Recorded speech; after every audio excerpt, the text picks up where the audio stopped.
Hi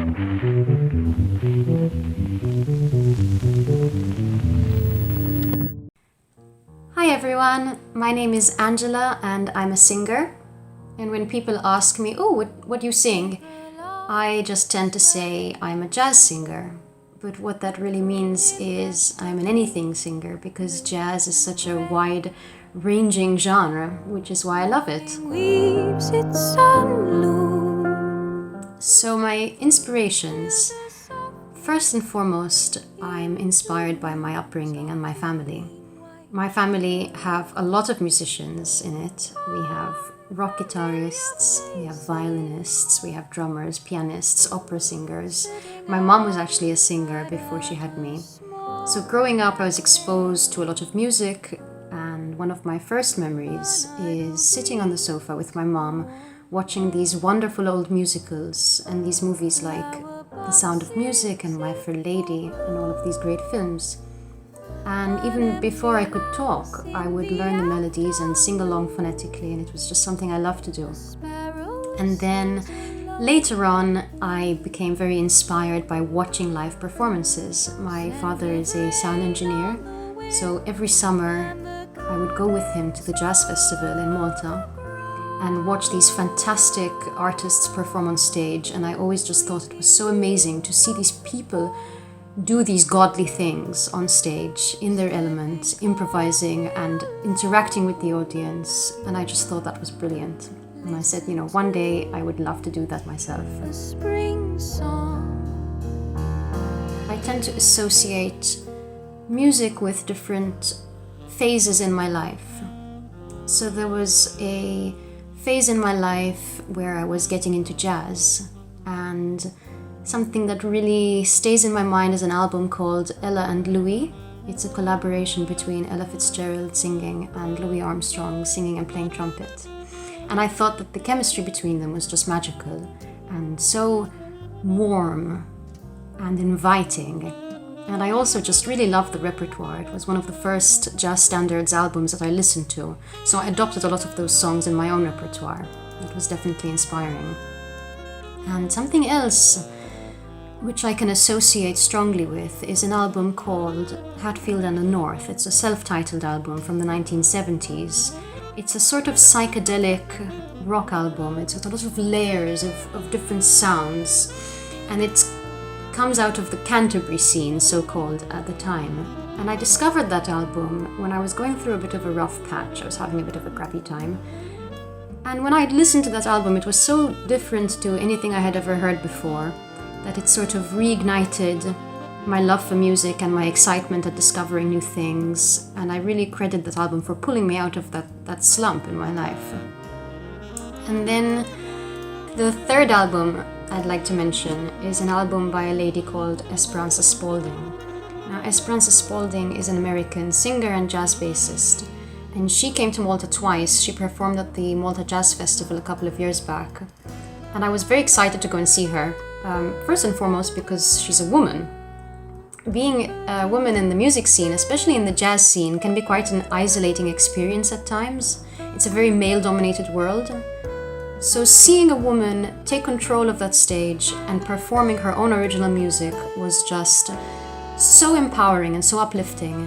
And after the concert, I went out and immediately listened to her album, and I listened to an album called Emily's D+ Evolution, which blew my mind. The production values are just beautiful, the lyrics are fabulous, the playing on it is just top class, and I thought it was so creative and so empowering.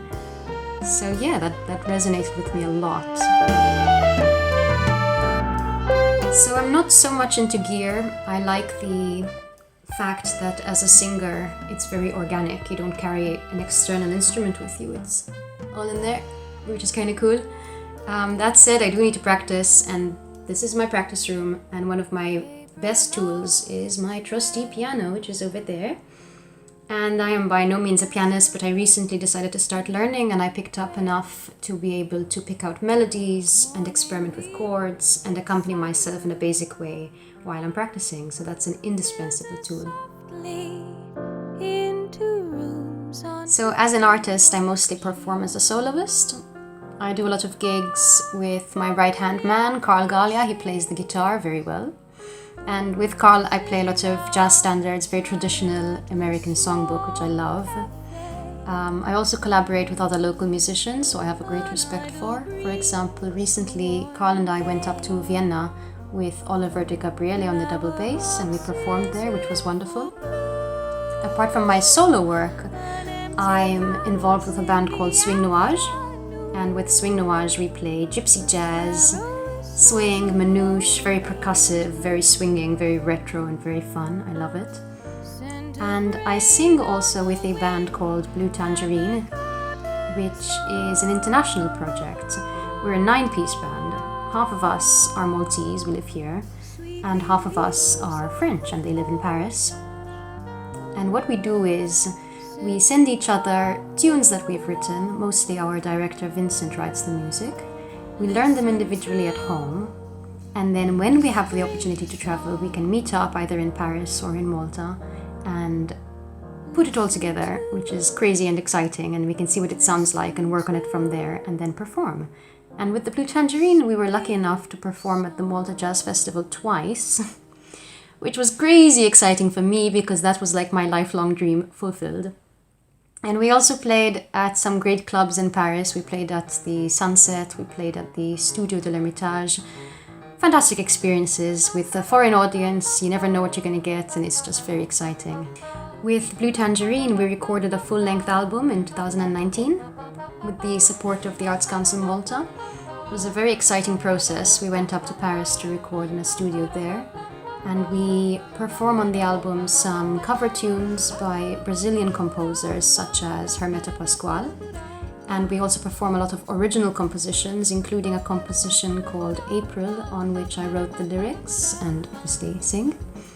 So if you want a copy of the album, please check out Blue Tangerine on Facebook. We're also on Spotify, but I always think it's nice to have the physical CD in your hand. So feel free to get in touch and we can send you one. A funny story that happened while we were on tour. We were in Paris at the time, and one of the evenings the Maltese musicians, including myself, went for a walk exploring the city with the idea that we would rendezvous with the French musicians for dinner later on. So at some point we stopped in front of what I thought was the Pompidou. It wasn't the Pompidou. I didn't know that.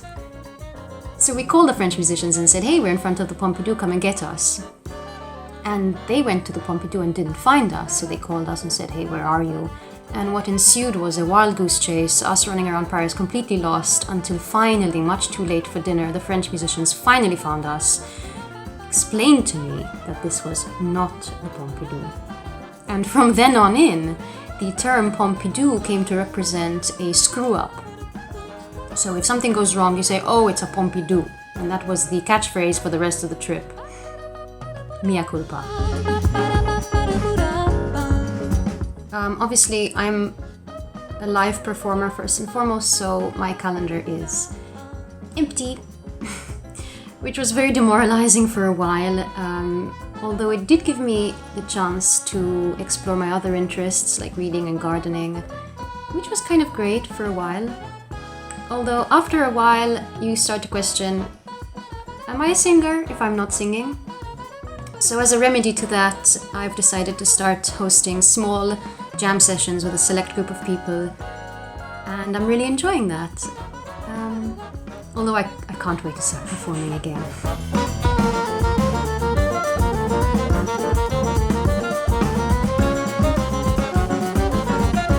Thank you so much for the interview. This was really fun.